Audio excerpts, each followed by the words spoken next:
प्रकाश यानी लाइट, इसको डिफाइन कैसे करते हैं?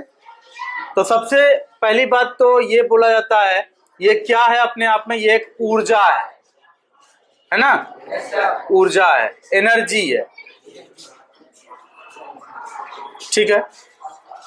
दुनिया में जो भी एनर्जी होता है, जिस भी तरह का एनर्जी हो, खाना खाते हैं वो एनर्जी है, गाड़ी में पेट्रोल डालते हैं वो एनर्जी है, ठीक है। कई सारे भट्टी में देखता होगा कोयला डाला जाता है, चाय वाला जो चाय बनाता है देखता है वो लोगों के पास कोयला रहता है, वो एनर्जी है। इलेक्ट्रिसिटी एक एनर्जी है। तो हर एनर्जी का कोई ना कोई कार्य होते हुए तुम देखते हो। ऐसा कोई एनर्जी है जिससे कार्य ना होता हो? हर एनर्जी से कोई ना कोई कार्य होता है। पेट्रोल डालते हो तो गाड़ी आगे चलता है, खाना खाते हो तो शरीर में ऊर्जा आती है, कुछ काम होता है, फिर तो हर एनर्जी से कुछ ना कुछ होता है, ठीक है। उसी तरह प्रकाश भी एक ऊर्जा है, एनर्जी है। और प्रकाश ऊर्जा से क्या होता है, तो हमारी आंखें वस्तुओं को देख पाती है, हमारी आंखें वस्तुओं को देख पाती है, ठीक है। मेरे ख्याल से समझ में आ गया होगा। इसको डेफिनेशन के रूप में अगर लिखना चाहते हो तो लिख लो, ऐसे लिखे हो शायद पहले 6 में हुआ, 7 में हुआ, फिर 8 में भी एक इंट्रोडक्शन क्लास हो ही चुका है जिसमें कि इस पे अच्छा खासा इस पर डिस्कशन हो चुका है। प्रकाश वह ऊर्जा है जिसके द्वारा हमारी आंखें वस्तुओं को देख पाती है। या दूसरा था इसका डेफिनेशन, प्रकाश वह ऊर्जा है जो हमारी आंखों के दृश्य तंत्रिकाओं को उत्तेजित कर उसे देखने योग्य बनाती है ना। या फिर उसको ऐसे भी डिफाइन किया जाता है, प्रकाश वह ऊर्जा है जो हमारी नेत्रों की दृश्य तंत्रिकाओं यानी विजुअल नर्व्स को इतनी उत्तेजित कर देती है कि वह सामने का वस्तु देख पाता है। बिना प्रकाश ऊर्जा के कोई भी वस्तु को देख पाना असंभव है। ये सब चीज हो चुका है ना, ये सारी बातें हो चुकी है। अब कुछ कुछ बातों को हम लोगों को जानना है। जैसे क्या क्या जानना है? सबसे पहला पॉइंट हम लोगों को यह जानना है कि प्रकाश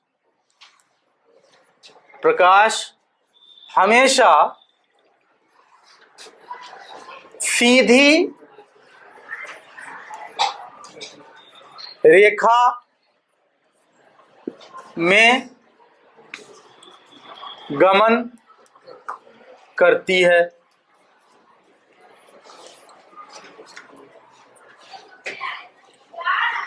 light follows straight path, light always follows straight path. प्रकाश हमेशा सीधी रेखा में गमन करती है। सेंस यहाँ ये है कि अक्सर तुम देखते होगे कि अगर कोई दरवाजा है कहीं पर, ये अगर कहीं कोई दरवाजा है और दरवाजे के उस तरफ अगर लाइट है, इधर कमरे में अगर अंधेरा है, ठीक है, तो लाइट जो आता है देखता हुआ कमरे में पूरी तरह से नहीं आ पाता। जैसा लाइट दरवाजे के बाहर होता है वैसा लाइट दरवाजे के भीतर नहीं होता है। और जो लाइट आता है ना रूम में, देखना एक सीधा लाइन बन जाता है। इस लाइन के इधर पूरा उजाला रहता है, ठीक है, और उस लाइन के इधर पूरा अंधेरा रहता है। तो वहां तुम देखोगे कि जो भी लाइट आया यहां से, वो एक सीधा रेखा में जो हो सका इधर तक रहा, इसके इधर नहीं आया। अगर लाइट सीधा रेखा को फॉलो नहीं करता तो गेट खोलने पर बाहर का जो लाइट अंदर आता है वो तिरछा रेखा होता है नीचे। जब गेट खुला हुआ है या कुछ भी है वैसा, तो इस तरह का एक तिरछा रेखा बना हुआ रहता है। उस तिरछा रेखा के उधर लाइट होता है, इधर नहीं होता है। एक तो वो तरीका है उसको जानने का कि लाइट क्या है, सीधा रेखा में आ रहा है। दूसरा क्या है, प्रकाश के सीधी रेखा में गमन को कैसे और समझेंगे, तो आप कभी भी रूम को पूरा अंधेरा कर दीजिए दिन में, ठीक है, पूरा रूम अगर सारा दरवाजा बंद हो जाए तो वेंटिलेटर का जो होल होता है, छिद्र होता है, अगर रूम में जरा सा भी लाइट नहीं बचा है तो वेंटिलेटर का होल होते हुए जो लाइट रे आता है अंदर, जिसमें कि ढेर सारा डस्ट पार्टिकल उड़ता हुआ दिखता है तुम्हें, है ना, वो रूम का डस्ट पार्टिकल ही होता है, ठीक है ना। वो अचानक से बहुत ज्यादा लाइट उस जगह पे हो जाने के कारण डस्ट पार्टिकल दिखने लगता है। तो वो जो पिन होल से वेंटिलेटर के छोटे से छेद से जो सनलाइट आ रहा है, सूर्य की रोशनी आ रही है, उसका एक कैरेक्टरिस्टिक दिखता होगा, उसका एक तुमको दिखता होगा कि वो एकदम सीधा रेखा में ही आता है, वहां दिख जाता होगा। और इसको फील करने का तरीका है कि टॉर्च का यूज आपने किया होगा, ये वाला टॉर्च, मोबाइल का टॉर्च नहीं, ये वाला टॉर्च का यूज आपने किया है, इस तरह से रहता है, स्विच भी होता है। तो इसको जब भी आप प्रेस करते हैं, इसको जब जलाते हैं टॉर्च को, तो लाइट अक्सर आप देखते हो एकदम सीधा रेखा में जाता है, ठीक है। तो यहां भी आपने फील किया होगा कि लाइट हमेशा क्या होता है, सीधी रेखा में गमन करती है। आप मेरे पीछे भी खड़े हो ना, मैं अगर इधर घूम के बोल रहा हूं, आप मेरे पीछे भी अगर आके खड़े हो जाओ, तो फिर मैं जो कुछ भी कह रहा हूं आप सुन लेंगे, ठीक है ना। लेकिन आप अगर मेरे पीछे खड़े हो जाओ, तो फिर मैं आगे इधर आपको क्या दिखा रहा हूं वो पीछे वाला व्यक्ति नहीं देख पाएगा, नहीं, क्योंकि जो भी प्रकाश किरण मेरे हाथों से टकरा करके यहाँ से, पहले तो प्रकाश किरण बल्ब से आकर के यहाँ हाथ पर टकरा रहा है, हाथ पर टकराने के बाद आपके आंखों तक जाता है, तो वो सीधी रेखा में ही जा सकता है ना, सीधी रेखा में ही जा सकता है। ऐसे टर्न होकर के घूम करके पीछे वाला आदमी के आंखों तक चले जाए, ऐसा हो सकता है क्या? नहीं हो सकता। तो इसीलिए कहा गया कि प्रकाश सदैव सीधी रेखा में गमन करती है। दीप्त वस्तु यानी ल्यूमिनस ऑब्जेक्ट, जैसे बल्ब है, सूर्य है, दिया है, मोमबत्ती है, टॉर्च है, तो प्रकाश दीप्त वस्तु से निकलती है और अनंत तक जाती है। अनंत मतलब जिसकी कोई सीमा नहीं है, असीमित, ठीक है। तो प्रकाश सूर्य से निकले, बल्ब से निकले, टॉर्च से निकले, चाहे जहां से भी निकले, सूर्य प्रकाश इस तरह से निर्गत होता है, निकलता है, और फिर वो सीधा रेखा, पहले ही बोल दिया कि सीधा रेखा में, स्ट्रेट पाथ में, सीधा पथ पर अनंत तक जाती रहती है। अब मैथमेटिक्स को याद करते हैं तो वहां पर आप लोग तीन चीज पढ़े हैं, एक पढ़े हैं लाइन, दूसरा पढ़े लाइन सेगमेंट, और तीसरा पढ़े हैं रे, रेखा, रेखाखंड और किरण। रेखा, रेखाखंड और किरण। तो ये जो किरण है इसका क्या था, किरण किसे कहते हैं? तो उसमें बताया गया था किरण उस रेखाखंड को कहते हैं जिसका एक बिंदु तो निश्चित हो परंतु दूसरा बिंदु उसका अनंत पर हो।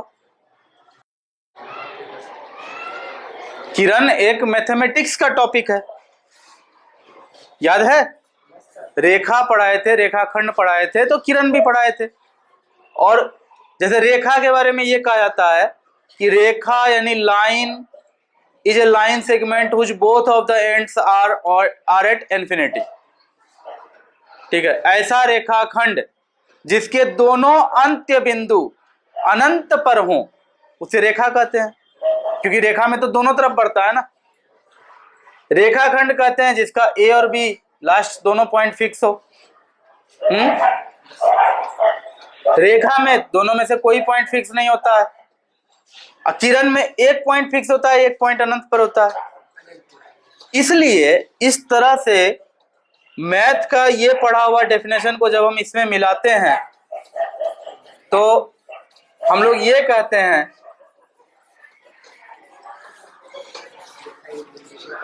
हम लोग ये कहते हैं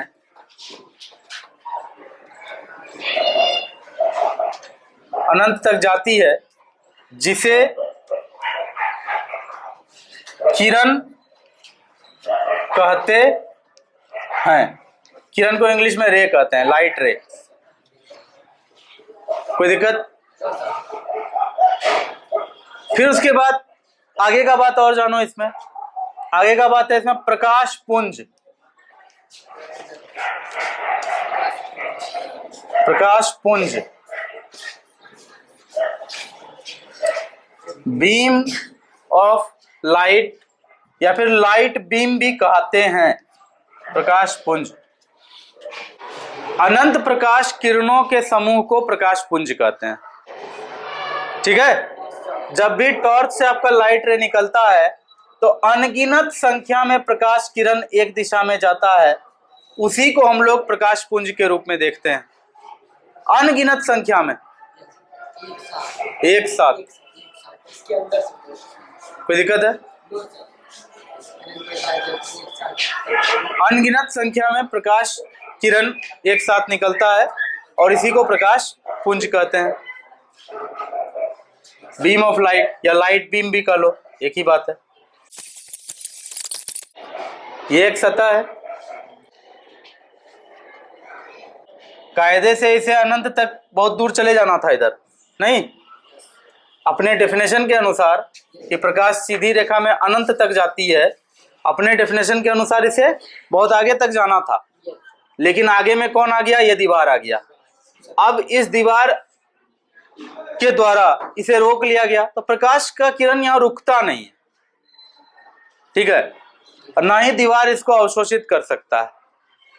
प्रकाश का किरण का अपना ये गुण है कि वो जैसे ही दीवार से टकराएगा तो जिस दिशा से वो आ रहा था उसी दिशा में लौट जाता है। ये इधर नहीं जाता है, दीवार के उस पार नहीं जा पाता है, वो उसी दिशा में लौट जाता है जिस दिशा में आ रहा था। इसी क्रिया को कहा जाता है प्रकाश का, इसी घटना को कहा जाता है प्रकाश का परावर्तन। लिखना चाहते हो? लिखो।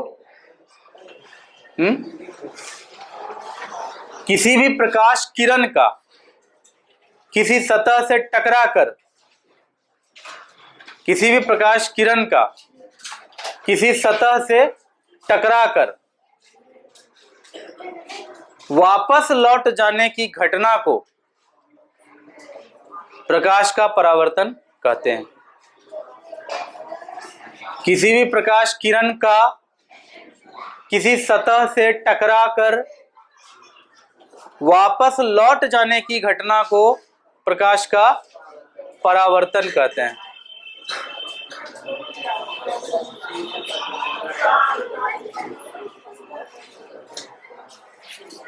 लिख लिए होगे? ठीक है। ये प्रकाश के अनेक गुणों में से एक गुण है। 3 गुण पहले लिखा चुके थे ना? तो चौथा गुण है परावर्तन का, कि प्रकाश कोई भी सतह से टकरा करके वापस अपने माध्यम में लौट जाता है। ऐसा नहीं है कि कोई बाधा आ गया तो वो रुक जाएगा, अपना चलने का गुण छोड़ देगा।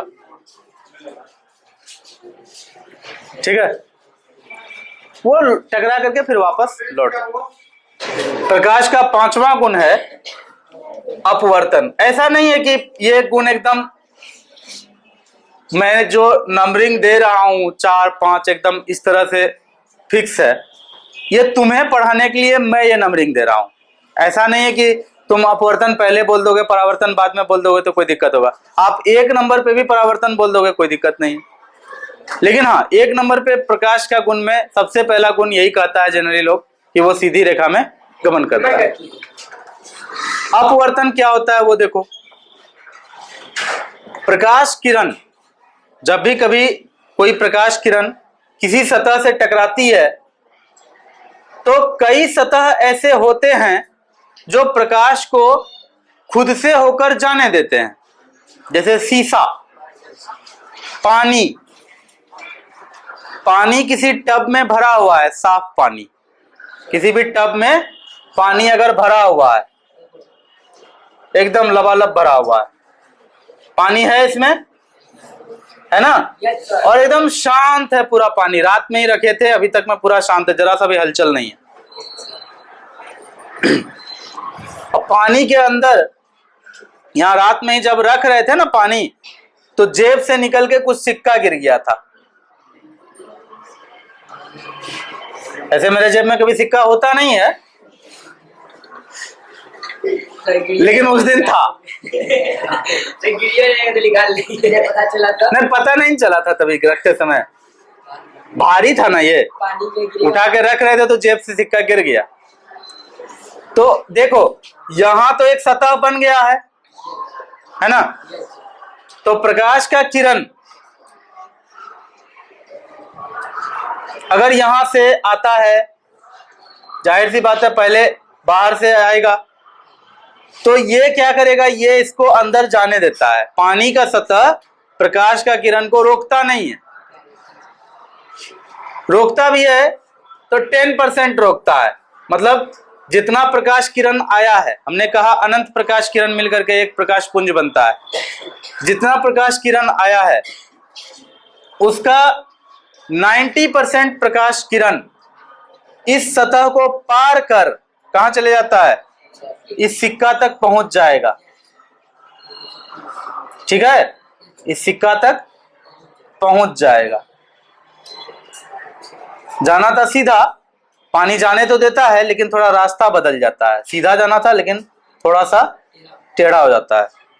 खैर जो भी हो, लाइट रे आकर के इस पे पड़ता है, फिर यहां से निकलता है, लाइट रे परावर्तित होगा ना इससे। फिर अब सिक्का तो देखो दुनिया में हर तरह का सतह होता है, पानी का सतह, शीशा, ये सब लाइट को अपने होकर के जाने देता है, लेकिन सिक्का या फिर लोहा अपने होकर के लाइट जाने नहीं देता है।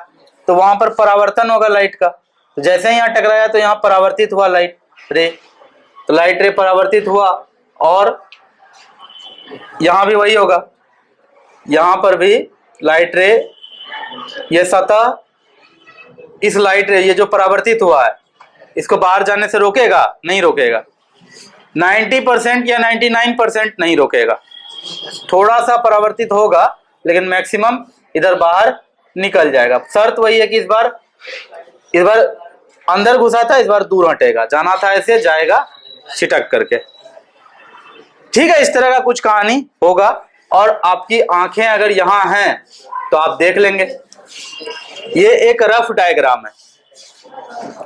तो इस तरह से लाइट रे आया, सिक्का यहाँ कुछ इस तरह से टेढ़ा रखा हुआ था, इसलिए लाइट रे इधर छिटक गया, है ना। ये सब हुआ कुछ कुछ। कुल मिला के बात यह है कि पानी का सतह ऐसा सतह था जो प्रकाश को थोड़ा टेढ़ा ही सही लेकिन पार होने देता है। पानी का सतह प्रकाश किरण को पार होने देता है खुद से। शीशा पार होने देता है? नहीं देता। शीशा पार होने देता है? हाँ देता है। लोहा पार होने देता है? नहीं देता। तो ऐसा कोई भी सतह जो प्रकाश को खुद से होकर पार होने देता है उसे कहता है पारदर्शी सतह। क्या कहता है? पारदर्शी सतह। इस तरह का सतह को क्या कहा जाता है? इस तरह का सतह को पारदर्शी ट्रांसपेरेंट सतह या मीडियम माध्यम कहा जाता है।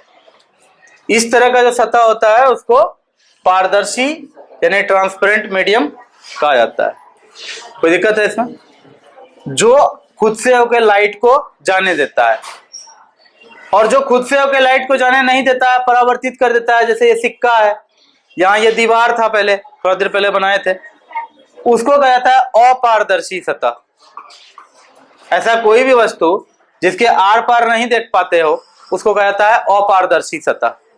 जिसके आर पार दिख जाता है वो है पारदर्शी सतह। ये पारदर्शी और अपारदर्शी समझ में आ गया? यहां जो लाइट रे पास किया ये समझ में आ गया? अपवर्तन का क्या डेफिनेशन है बता देते हैं। जब प्रकाश किरण किसी पारदर्शी माध्यम के सतह से टकराता है तो वह अपने पथ में कुछ परिवर्तन कर उस माध्यम में प्रवेश कर जाता है। इसी घटना को अपवर्तन कहते हैं। फिर से सुनो, जब कोई प्रकाश किरण किसी पारदर्शी माध्यम के सतह से टकराता है तो पथ में कुछ परिवर्तन करते हुए उस माध्यम में प्रवेश कर जाता है। इसी घटना को प्रकाश का अपवर्तन, रिफ्रैक्शन कहते हैं। अपवर्तन का इंग्लिश होता है रिफ्रैक्शन, परावर्तन का इंग्लिश होता है रिफ्लेक्शन। ये दोनों बातें अच्छे से आपके दिमाग में होनी चाहिए। उम्मीद है ये पूरा कंसेप्ट समझ में आ गया है। घंटी का भी टाइम हो गया है, आगे की बात आगे की क्लास में करेंगे। Thank you.